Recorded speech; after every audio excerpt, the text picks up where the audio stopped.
রাতের অন্ধকারে ঘরের কোণে ঘাপটি মেরে বসেছিল বনবিড়াল।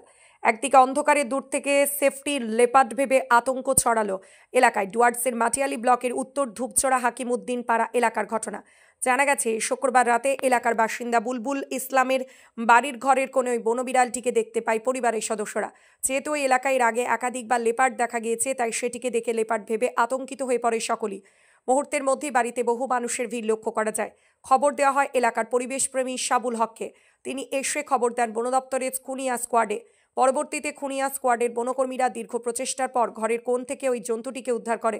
উদ্ধারের পর দেখা যায় যে সেটি লেপার্ড নয়, সেটি একটি বনবিড়াল। বনবিড়ালটিকে উদ্ধারের পর আতঙ্কমুক্ত হন বাড়ির লোকজন। এদিকে এলাকাটি গরুমারা সংলগ্ন হওয়ায় বর্তমানে নিয়মিত হাতিও আসছে। উদ্ধারের পর বনবিড়ালটিকে লাটাগুড়ি প্রকৃতি বীক্ষণ কেন্দ্রে নিয়ে যাওয়া হবে। আমাকে ফোন করলো আমার ভাগনা যে মামা একটা বাঘ আসছে নাকি, দেখেন একটু। আমি আসলাম, আসে দেখি ওটা বাঘ না, ডিপার্টমেন্টের লোক চলে আসলো।